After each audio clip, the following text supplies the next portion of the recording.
39. Dejando aparte las digresiones en que voluntariamente he incurrido, voy a referir la verdadera historia del cristianismo. La palabra cristianismo es ya una equivocación. En realidad, no hubo más que un cristiano, el que murió en Gólgota. El Evangelio murió en la cruz. Lo que después se ha llamado Evangelio fue lo contrario de lo que el Cristo había vivido, una mala nueva, un disevangelio.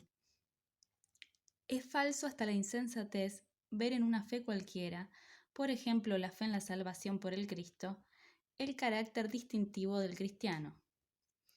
Lo único cristiano es la práctica cristiana, una vida como la que vivió Jesús de Nazaret. Todavía en nuestros días esta vida es posible y hasta necesaria para ciertos hombres. El cristianismo primitivo, el verdadero, es posible en todas las épocas. Lo esencial no es una fe diferente, sino una manera de obrar diferente, no hacer ciertas cosas y, sobre todo, llevar otra vida. Los estados de conciencia, una fe cualquiera, por ejemplo, creer verdadera una cosa. Todo eso es completamente indiferente, de quinto orden, bien lo sabe el psicólogo, comparado con el valor de los instintos. O, expresándome con palabras más adecuadas, toda noción de causalidad espiritual es falsa. Reducir el cristianismo al hecho de ser cristiano, a un fenómeno de creencia, a un mero fenomenalismo de la conciencia, equivale a negar el cristianismo. En realidad, no han existido nunca cristianos. El cristiano, lo que hace cerca de 2000 años se llama cristiano, no es más que un error psicológico. Si se le mira de cerca, a pesar de la fe, quienes reinan en él son los instintos. ¿Pero qué clase de instintos? La fe, en todos los tiempos, por ejemplo en Lutero, no ha sido más que la capa, el pretexto, el velo que oculta juego de los instintos, una prudente ceguera respecto al imperio de determinadas inclinaciones. He llamado antes a la fe la verdadera prudencia cristiana. Siempre se ha hablado de fe, pero siempre se ha obrado por instinto. En el mundo de las representaciones del cristiano, nada hay que tenga contacto con la realidad, y en cambio que, en psicología, el error es igualmente radical, es decir, determinante para los seres o sustancial. Quítese una sola idea, póngase una sola realidad, y todo el cristianismo cae sepultado en el abismo de la nada. Contemplando desde lo alto este hecho, el más extraño de todos, aparece una religión no solo motivada por errores, sino una inventiva y hasta genial, pero solo en la esfera de los errores que ponen en peligro la vida, intoxicando el corazón. Es este un espectáculo para dioses, para esas divinidades que son al mismo tiempo filósofos y que he encontrado, por ejemplo, en los célebres diálogos de Naxos. En el instante en que se disipa su tedio, y el nuestro, sienten agradecimiento hasta el espectáculo que les ofrece el cristiano, la estrella pequeña, de una ridícula pequeñez, que llamamos tierra. Es quizá la única que merece, por ese caso curioso, una mirada divina, un interés divino. No desdeñemos al cristiano. El cristiano, falso hasta la candidez, supera con mucho al mono. Si decimos que el cristiano desciende del mono, evidentemente lo lisonjeamos. 40. En el momento preciso de la muerte quedó decidido el destino del Evangelio. Estaba colgado de la cruz. La muerte, aquella muerte inesperada e ignominiosa, y la cruz reservada generalmente para la canalla, aquella espantosa paradoja, fue lo que condujo a los discípulos ante el problema verdadero. ¿Quién es este? ¿Qué era aquello? Se comprende de sobra la emoción, el sentimiento lastimado en lo más íntimo del alma, el recelo de que semejante muerte pudiera ser la refutación de su causa, la terrible interrogación. ¿Por qué ha sucedido esto? Todo aquello debía ser necesario, necesariamente habría de tener sentido, una razón superior. El amor del discípulo no reconoce el azar. Entonces se abrió el abismo. ¿Quién lo mató? ¿Quién era su enemigo? Esta pregunta surgió como un relámpago. Contestación: el judaísmo reinante, su clase directora. Desde entonces, los discípulos se encontraron en rebelión contra el orden, y se consideró Jesús interiormente como un rebelde contra el orden establecido. Hasta entonces, su figura carecía de este rasgo terreno y negativo, más todavía en su propia contradicción.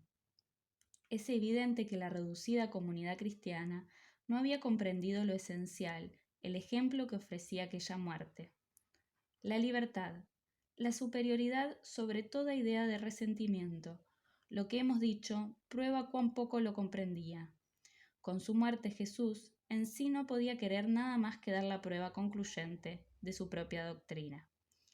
Pero sus discípulos estaban muy distantes de perdonar aquella muerte, lo cual hubiera sido evangélico en el más alto grado, y lo estaban también de pensar entregarse a una muerte semejante con dulce y serena ecuanimidad. Predominó el sentimiento menos evangélico, la venganza. Era imposible que su causa quedase acabada por aquella muerte. Era menester que hubiera reparación y juicio. Y no obstante, nada hay tan contrario al Evangelio como la venganza, el castigo, el juicio. Volvió a reaparecer la esperanza popular en el Mesías y tomó la forma de un momento histórico. El reino de Dios ha de descender a la tierra para juzgar a sus enemigos. Y esta fue la causa mayor del error. El reino de Dios considerado como acto final, como promesa. El Evangelio había sido precisamente la afirmación, el cumplimiento, la realidad de aquel reino. La muerte de Cristo fue el reino de Dios. Desde entonces se comunicó al tipo de Jesús todo ese desprecio y toda esa amargura contra los teólogos y fariseos, con lo cual se le convirtió en un fariseo y en un teólogo. Por otra parte, la veneración salvaje de aquellas almas no admitió que cada cual tuviese el derecho de considerarse hijo de Dios, derecho que Jesús había enseñado. Su venganza consistió en elevar al Maestro de una manera indirecta, apartándolo de ellos mismos, como antes los judíos, por odio a sus enemigos, se había separado de su Dios, para elevarle a las alturas. El Hijo único, el Dios único, fueron frutos del resentimiento.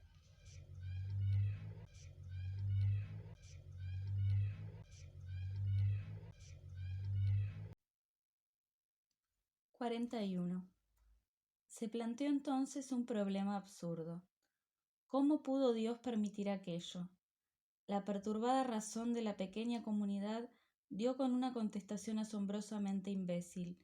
Dios había consentido que se sacrificase a su propio Hijo con objeto de perdonar los pecados de los hombres. ¿Cómo? Así se acababa con el Evangelio en un instante, el sacrificio expiatorio y bajo su forma más repugnante, más bárbara,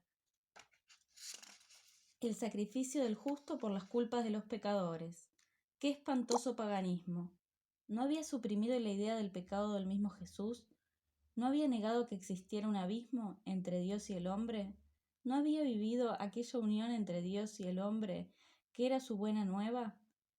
¿Y esto no era para él un privilegio?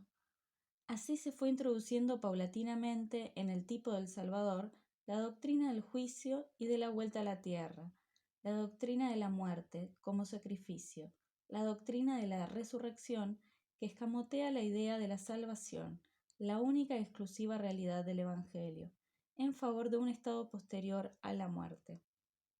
San Pablo hizo lógica esta idea del Salvador con aquella insolencia rabínica que muestra en todas las cosas. Si Cristo no resucitó de entre los muertos, nuestra fe es vana. El Evangelio se trocó de repente en la más despreciable de las promesas irrealizables, la doctrina impudente de la inmortalidad personal. El propio San Pablo, en su predicación, la ofrece como una recompensa. 42. Se comprende bien a las claras lo que terminó con la muerte en la cruz. Un nuevo esfuerzo espontáneo hacia el movimiento búdico de pacificación, hacia la felicidad en la tierra no solo prometida, sino realizada. Pues, como dejo dicho, la diferencia esencial entre ambas religiones de decadencia es esta. El budismo no promete, sino que da de presente, mientras que el cristianismo lo promete todo, pero no da nada. A la buena nueva siguió muy cerca la peor de todas, la de San Pablo. En San Pablo vemos el tipo contrario del alegre mensajero, el genio del odio, el genio de la visión del odio en la implantación lógica del odio. ¿Cuántas cosas no sacrificó al odio ese dice evangelista? En primer lugar, al Salvador, a quien clavó en su cruz. Su vida, su ejemplo, su enseñanza, su muerte, el sentido y el derecho de todo evangelio deja de existir. Solo existe lo que entendía en su odio aquel falsificador, únicamente lo que podía serle útil. Nada de realidad, nada de verdad histórica. Una vez más, el instinto sacerdotal del judío cometió el mismo gran crimen contra la historia. Borró sencillamente el ayer y el anteayer del cristianismo y predicó una historia apócrifa del primer cristianismo. Más todavía, San Pablo falseó de nuevo la historia de Israel para presentarla como el prólogo de sus actos. Todos los profetas habían hablado del Salvador. La Iglesia falsificó después hasta la historia de la humanidad para convertirla en el prólogo del cristianismo. Lo que el Salvador era en sí, su doctrina, su muerte, hasta lo que siguió a su muerte, nada de esto se mantuvo intacto, nada conservó el menor parecido con su realidad. San Pablo traslada sencillamente el centro de gravedad de la existencia detrás de esa existencia, poniéndole la mentira de Jesús resucitado. Él no podía valerse, en realidad, de la vida del Salvador. Necesitaba la muerte en la cruz, y todavía le era indispensable otra cosa.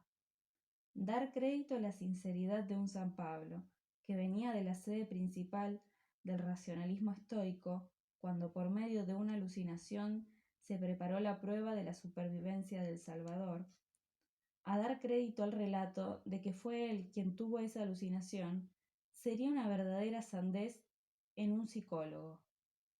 San Pablo quería el fin, luego quería también los medios. Lo que él mismo no creía, lo creyeron los imbéciles entre los cuales lanzó su doctrina. Lo que él buscaba era el poder. Con San Pablo, el sacerdote lucha de nuevo por el poder. No podía valerse más que de ideas, de enseñanzas, de símbolos que tiranizan a las multitudes y hacen de ellas rebaños. ¿Qué fue lo que Mahoma tomó después del cristianismo? Aquello de que San Pablo fue impúdico inventor, su procedimiento de tiranía sacerdotal para formar rebaño, la fe en la inmortalidad, es decir, la doctrina del juicio final.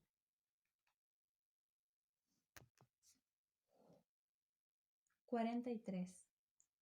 Cuando el centro de gravedad de la vida no se coloca en la vida, sino en el más allá, en la nada, se arrebata la vida su centro de gravedad. La gran mentira de la inmortalidad personal despoja de toda razón y toda naturalidad al instinto. Todo lo que en los instintos es bienhechor y vital, cuanto promete algún porvenir, se mira con desconfianza. Vivir de manera que no haya razón para vivir es en lo sucesivo la razón de la vida. ¿A qué el espíritu público? ¿A qué la gratitud hacia los orígenes y los antepasados? ¿A qué colaborar, tener confianza, ocuparse en el bien general y fomentarlo? Tentaciones, desviaciones del camino recto. Solo una cosa se precisa, que cada cual sea un alma inmortal, de categoría igual a la de cualquier otro, que en el conjunto de los seres la salvación de cada uno revista una importancia eterna, que los beatos y pillos tengan el derecho de imaginarse que por ello se alteran a cada paso las leyes de la naturaleza. No existe suficiente desdén para arrojarlo sobre una gradación de todos los egoísmos como esta, que llega a lo infinito y raya en la impertinencia. Y sin embargo, el cristianismo debe su triunfo a esta lastimosa adulación a la vanidad personal. Por este medio ha convocado a todo lo fracasado, a todo lo bajamente rebelde, a todos los que no han conseguido lo que perseguían, al desecho y la hez de la humanidad. La salvación del alma es, en otros términos, el mundo gira en torno mío. El cristianismo ha difundido deliberadamente el veneno de la doctrina de los derechos iguales para todos. Con esto, el cristianismo y los más bajos instintos que lo caracterizan han declarado una guerra a muerte contra las normas de respeto que deben existir entre los hombres de diferente condición intelectual y que son las que determinan la elevación, el progreso de la cultura. Esto significa que se ha exacerbado el ánimo de la plebe contra nosotros, los aristócratas del pensamiento, hombres liberales y alegres por el saber, en cualquier parte del mundo en que nos hallemos. El cristianismo ha combatido nuestra felicidad en la tierra. Otorgar la aureola de santidad a Pedro y Pablo ha sido el atentado más monstruoso y perverso contra la parte más noble de la humanidad. Eso sin despreciar la fatalidad que del cristianismo se ha deslizado a la política. Nadie tiene hoy la osadía de exigir sus privilegios, los derechos de dominación, el sentimiento de respeto a sí mismo y al prójimo, el sentimiento de las distancias. Nuestra política está enferma a consecuencia de esta falta de valor. El sentimiento aristocrático ha sido el más socavado por la mentira de la igualdad de las almas. Y si la fe en los derechos ha hecho y hará revoluciones, el cristianismo y las apreciaciones cristianas son, no debe ponerse en duda, lo que transforma toda revolución en sangre y en crimen. El cristianismo es un insulto que los que se arrastran por el lodo dirigen contra el elevado. El evangelio de los pequeños empequeñece.